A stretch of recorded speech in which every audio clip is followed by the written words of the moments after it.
Moral Stories of Sri Ramakrishna.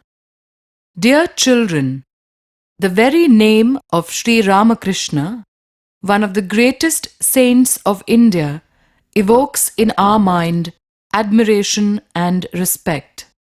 He was born of poor parents in a village called Kamarpukur in Bengal on 18th February 1836. His sayings and teachings are real gems in Indian religious and philosophical literature. They are written from his own experiences and continue to remain as a beacon for our day-to-day life.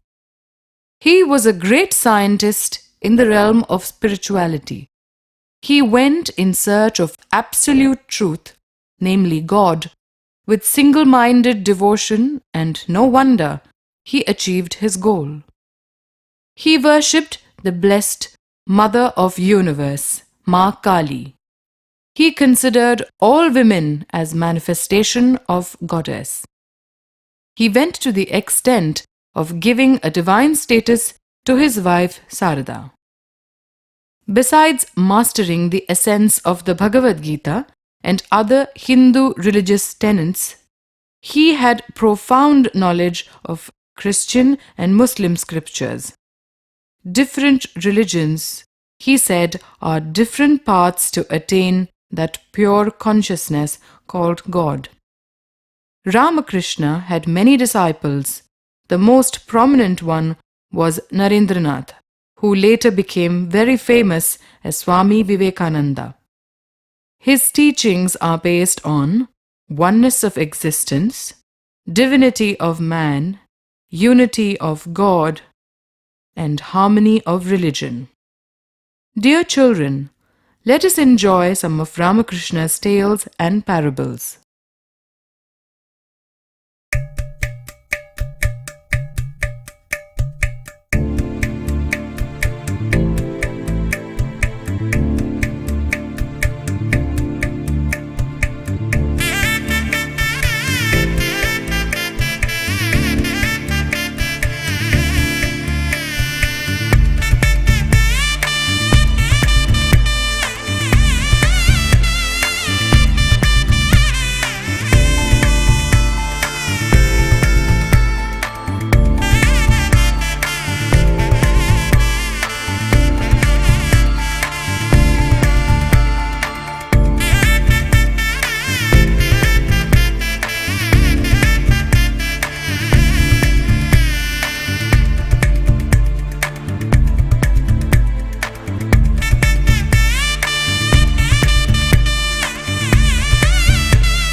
Moral Stories of Sri Ramakrishna.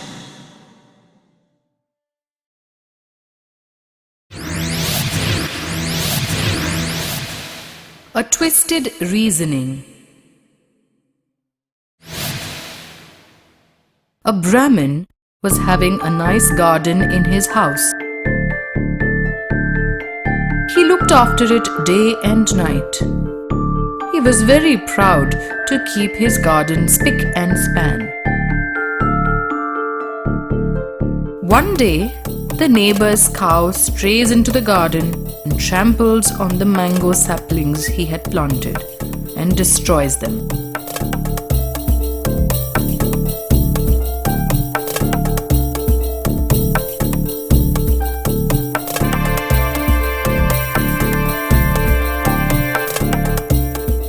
Oh, the cow has destroyed my mango sapling.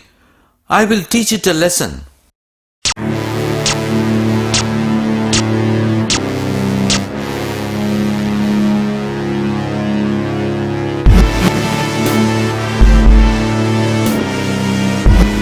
The news soon spreads like wildfire. People blame the Brahmin for killing the cow. People start coming to the Brahmin's house. People blame the Brahmin for killing the cow. But the Brahmin being a learned scholar and one well versed in Vedanta, denies the charges. I have not killed the cow. It is my hand that has done the crime. And as Lord Indra is the presiding deity of the hand, actually, the real culprit is Lord Indra. Since the Brahmin is a great scholar and Vedanta teacher, people are not able to oppose his argument. They all leave, taking the corpse of the cow.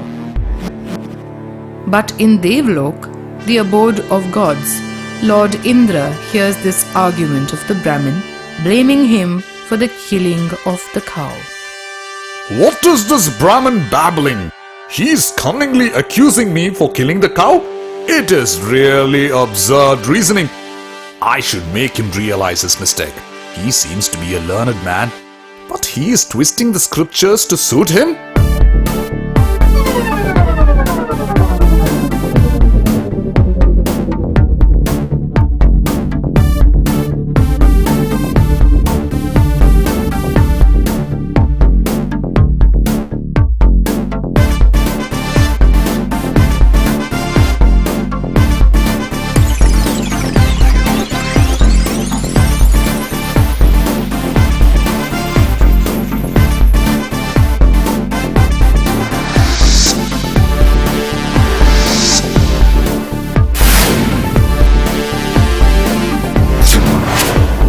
Sir, whose garden is this? Mine. It is a beautiful garden. I'm sure you have a very efficient gardener. See how artistically the plants and trees are arranged. Well, sir, there is no gardener. All are done by me, by my own hands. Excellent, sir. By the by, who has done the path leading up to your house? It is really wonderful. I have done it myself. When all these things were done by you, and you take the credit for everything in the garden, don't you think it is improper to blame Lord Indra for killing the cow which strayed into your garden? I am sorry, O learned Brahmin. I realize my mistake, and I take the responsibility of killing the cow. I will give compensation to the neighbor.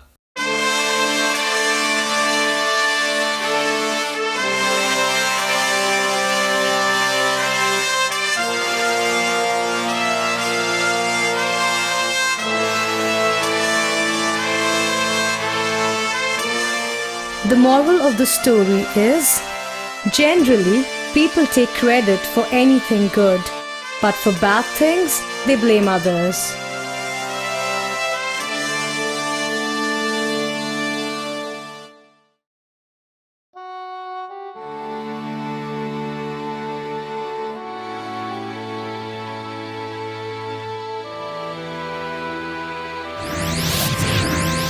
Fear of tiger lurking behind worldly joy.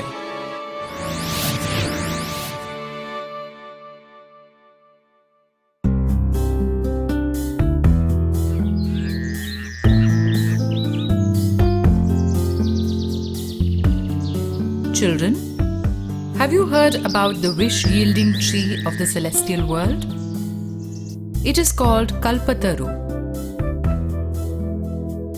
This is a story about the celestial tree.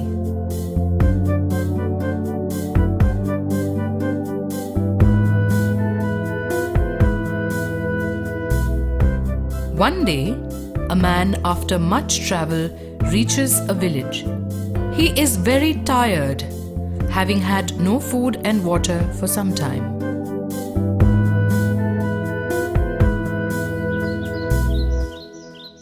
He sees a big tree.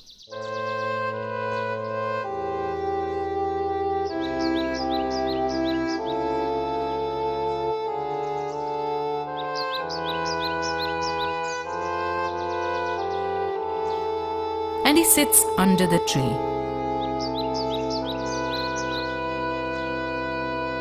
The man does not know that this tree is the Kalpataru, the celestial wish-yielding tree.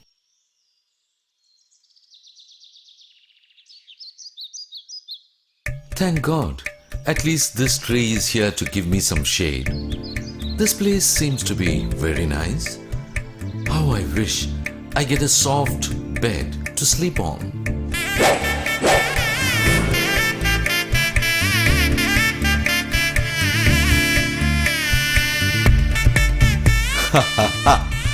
What a surprise! Before I finished my thought, the soft bed and pillow are here. See, with the dirty dress I'm wearing, I do not want to climb into the bed. I need a nice dress.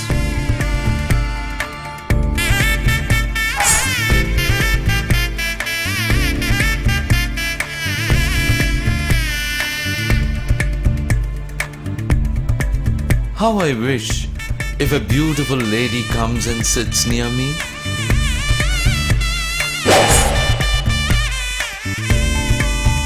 What a miracle! Whatever comes true. Have I become a holy man? Is anything special with this place? Now what I need is some good food for me as well as for the lady.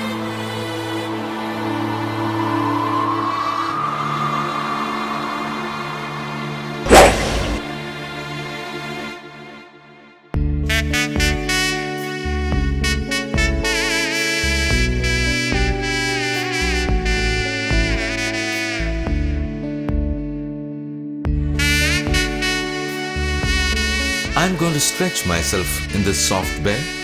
You can also rest if you so desire and enjoy my hospitality.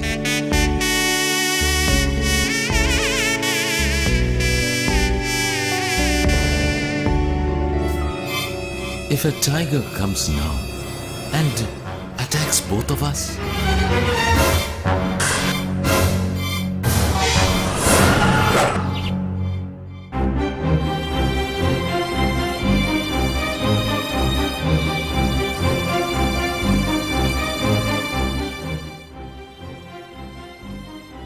The moral of the story is the success of a happy man lies in keeping away from negative thoughts.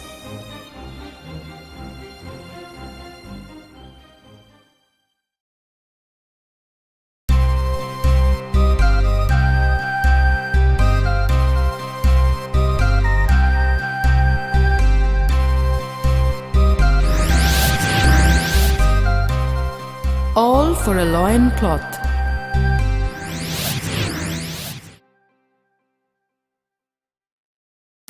Once a sadhu built a small hut near the river Hooghly, thatched with palm leaves. He had built the hut under the instruction of his master, who was a great sage. His master came personally to bless his dwelling. Sadhu lived there and did prayers and devotional exercises like yoga.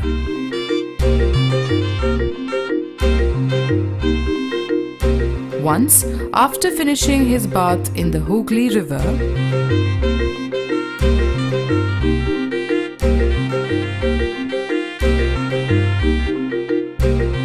sannyasis generally go out and seek alms for their food.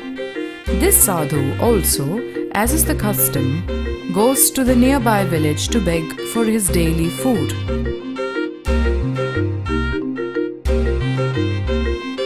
He returns in the evening to his hut. oh, see my cloth. It is torn. I cannot wear it tomorrow. I have to request the villagers to give me a cloth. The next day, after the morning prayers and yoga exercises, he goes to the village. He requests the villagers to give him a loin cloth in addition to the food they gave him. Oh, kind-hearted brothers, please give me a loin cloth. My cloth is torn to pieces by rats. Oh Sadhu, here is a cloth for you. but take good care of this cloth. A few days later, the sadhu spreads his loincloth on the roof of his hut. The next day, he sees his cloth torn to pieces. Oh God, what is happening? Again the cloth is torn. How can I go and ask for a cloth again from the villagers?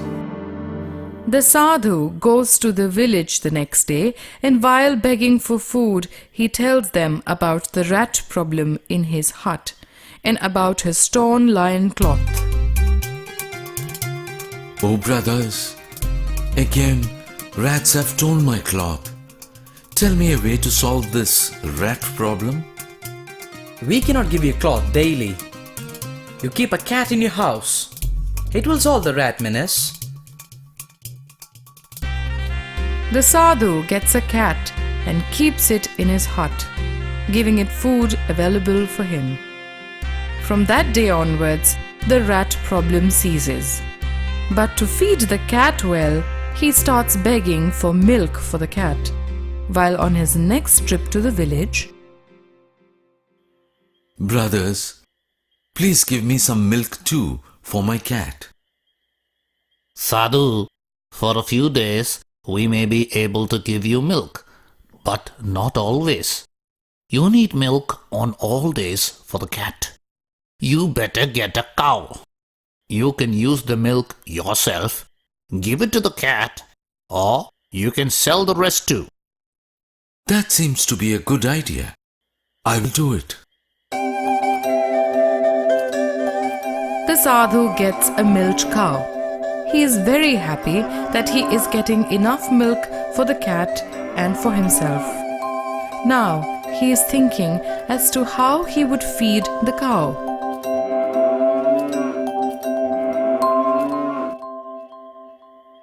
I know you are hungry. I will go to the village and get some straw and grass for you from the village. Hope they will oblige. The sadhu goes to the village. Yes, Sadhu, what is the matter? You seem to be very sad. My cow is hungry. I need some straw and grass for it. Sadhu, there are many uncultivated land near your hut. Just cultivate the land. You can have enough grass for your cow. The sadhu starts tilling the vacant land and starts cultivation of paddy. He engages some laborers for working in the field. In due course, he builds barns to store the crop and straw. He becomes a small landlord. He becomes so busy in his agriculture and other activities, he now decides to marry to look after his household work. My dear, I am going up to the market. I will be back after some time. The master of the sadhu comes to see his disciple. He sees a big building instead of a hut. He finds lots of activities in the house. He sees people unknown to him. Yes, holy man. What do you want? There was a sadhu living here in a hut.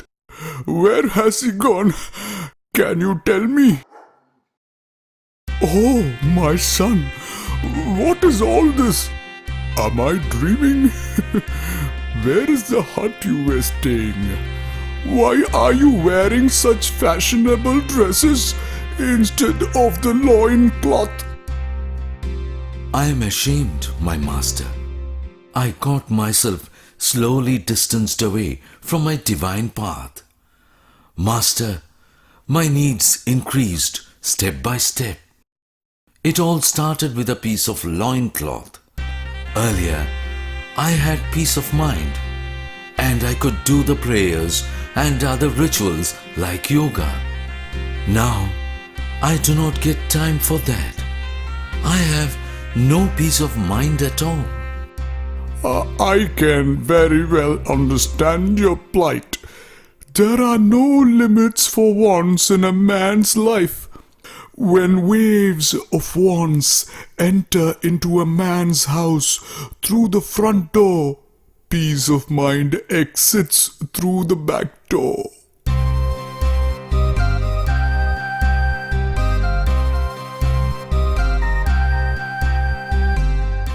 The moral of the story is, when waves of wants enter into a man's house through the front door, peace of mind exists through the back door.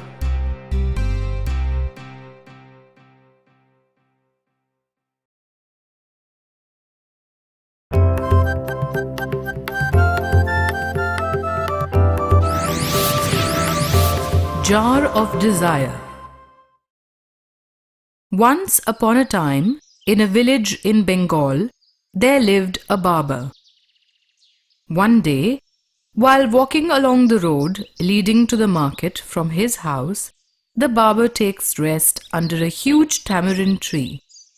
This tree, unknown to the barber, was a haunted one.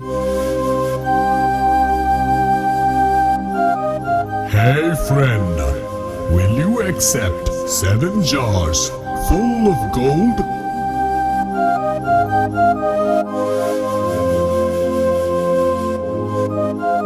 Dear friend, tell me whether you will accept the 7 jars of gold. The offer of 7 jars of gold arouses the barber's interest. He turns to the side from where the voice was coming and shouts, Yes, I accept the 7 jars. When you return home, you will find the 7 jars of gold in your house. The barber runs home to see the jars.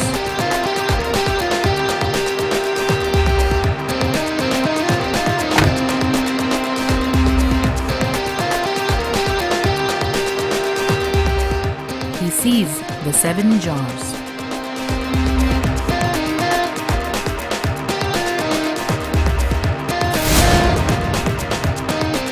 He opens the jars one by one. 6 jars are full of gold. The last jar is half full. How lucky I am. It was my good fortune that I accepted the jars. But the 7th jar has to be filled up. What I will do is, I will convert all my ornaments to gold coins and fill up the jar. The barber takes all the ornaments in his house and puts them in the jar. The jar still remains only half full. Since he is the favorite barber of the king, at his request, the king doubles his salary. The extra salary he gets, he converts into gold and puts them in the 7th jar. The jar still remains half full. At last, the barber loses everything. He starts begging for his daily food. Months pass, and the condition of the miserable barber becomes worse day by day. His only desire is to fill the half-full jar.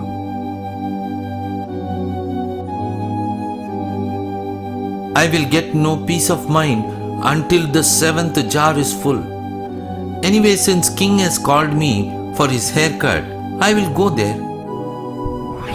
What happened to you, Baba? When your pay was just half of what you're getting now, you were very happy. Now it seems you are a shattered man. I see you dejected and morose. Have you got the 7 jars? Oh Majesty, how did you know about my getting the 7 jars? Friend, these are the signs of the person to whom the Yaksha entrusts the 7 jars. He offered the jars to me, but I asked him whether the gold can be spent or hoarded. He left immediately. You know, no one can spend the gold. It only brings with it the desire of hoarding. Go and return the jars to the Yaksha himself.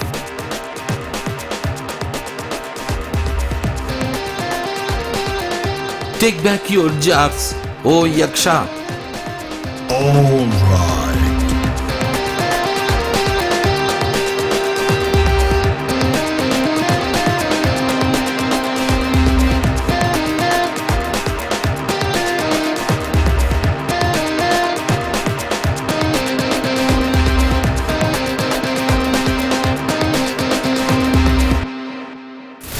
am happy that I could discard the jars, but at the same time sad that I lost some of my own hard-earned money. Anyway, it is a lesson for me.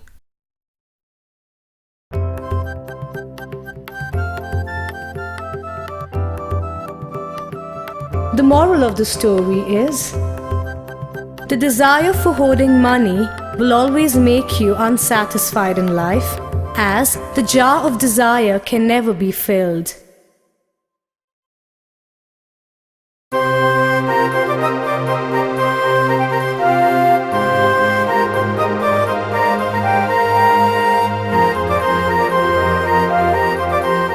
Imitation can inspire change.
A thief enters the palace of a king at night.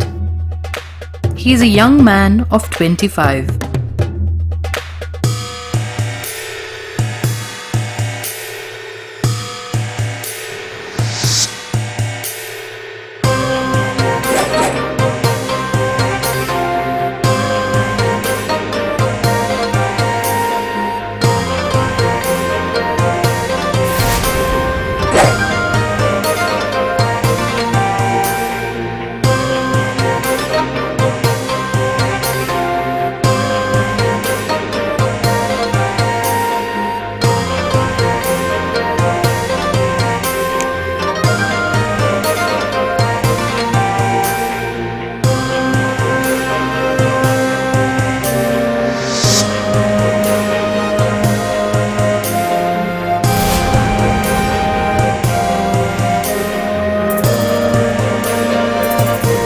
He enters the king's bedroom.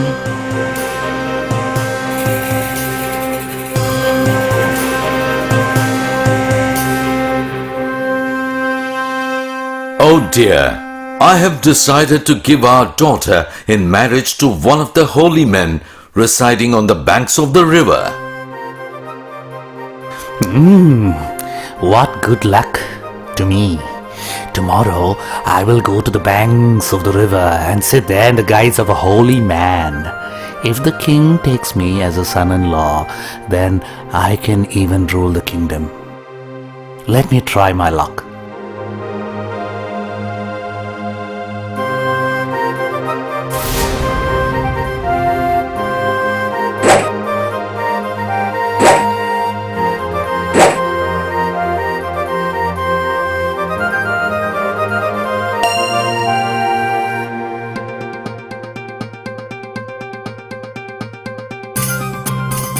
The thief goes to the river bank the next day morning.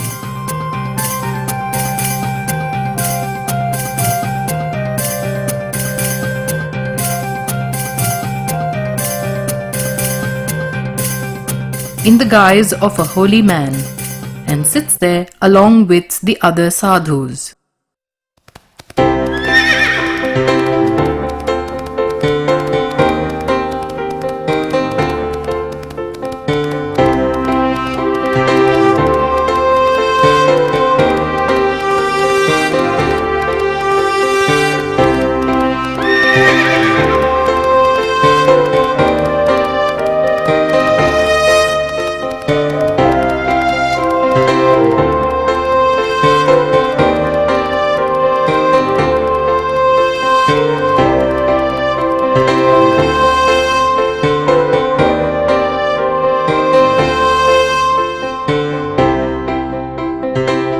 Oh, holy man, come to the king's palace. King wants to give his daughter in marriage to you. No, sir. I'm happy with what I have.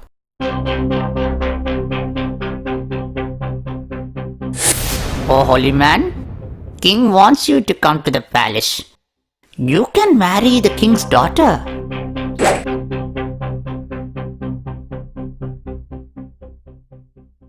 Respected holy man, will you come with us to the king's palace? King will be happy to give his daughter in marriage to you. This is your good fortune. The thief is not replying at all. He keeps his eyes closed.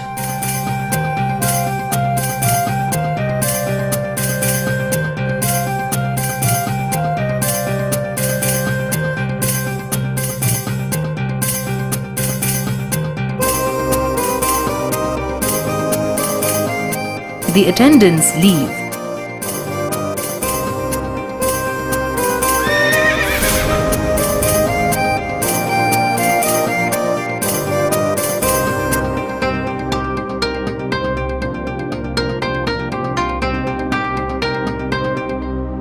Did a holy man come with you? No, your honor, all refused to come. Only one sadhu did not reply. He had closed his eyes and did not utter a single word. Maybe he was in a yoga trance. I will go and meet him. Come with me.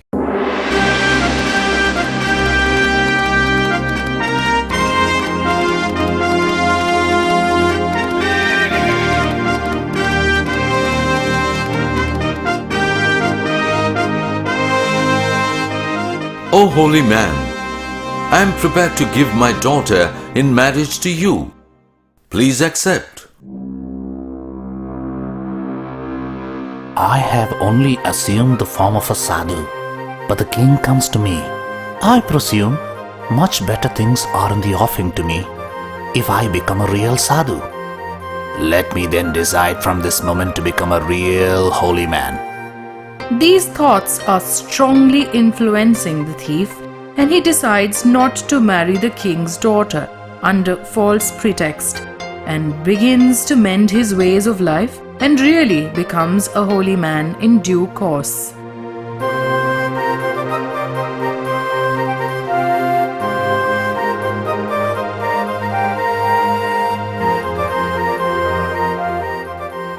The moral of the story is the counterfeiting of a good thing can sometimes lead to unexpected good results.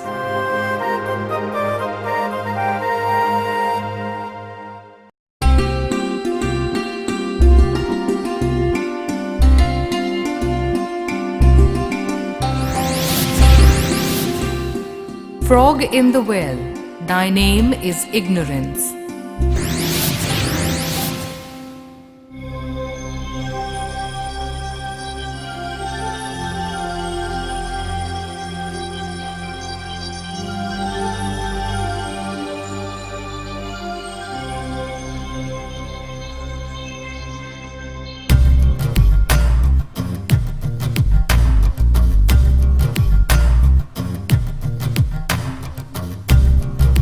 Once there lived a frog in a well.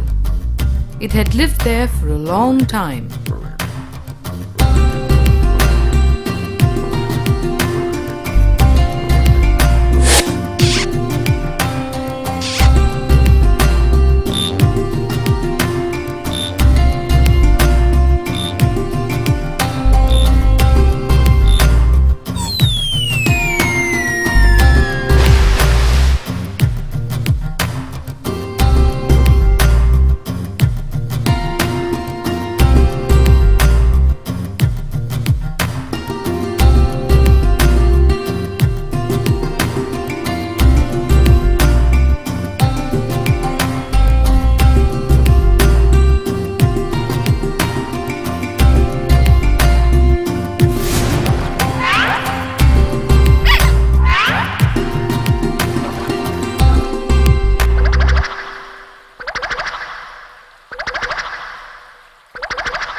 One day, another frog, which was earlier living in the sea, falls into the well.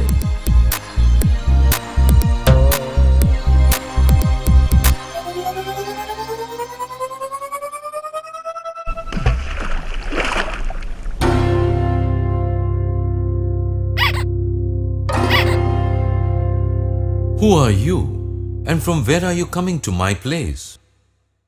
I'm coming from the sea. See? What is that? I have not heard of anything like that. It is very big and contains much more water than this. You are telling me that the sea is very big. How big is the sea? It is very big. I cannot explain it here. The well frog becomes irritated at the reply of the sea frog. It wants to show the sea frog the vastness of the well by leaping from one end of the well to the other.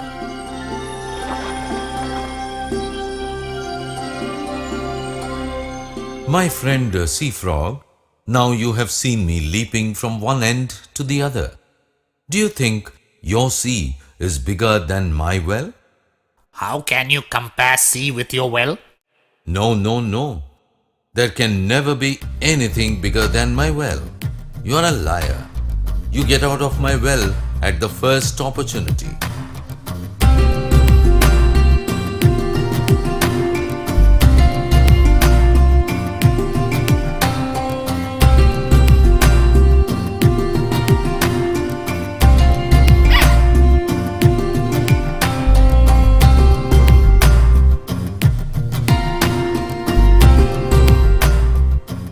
The moral of the story is, there are many narrow-minded people amongst us who, sitting in their secluded place, covered with four walls, refuse to believe that there is a wider world outside. Hello children, we welcome your feedback and request you to visit our website www.mozartbeardhomevideo.com and send in your comments on this film.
Boom boom shaka shaka boom boom shaka boom boom shaka shaka boom boom shaka boom boom shaka shaka boom boom shaka boom boom shaka shaka boom boom shaka jaga katte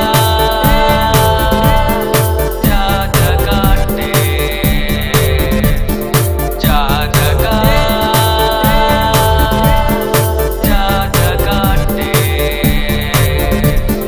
boom boom shaka shaka boom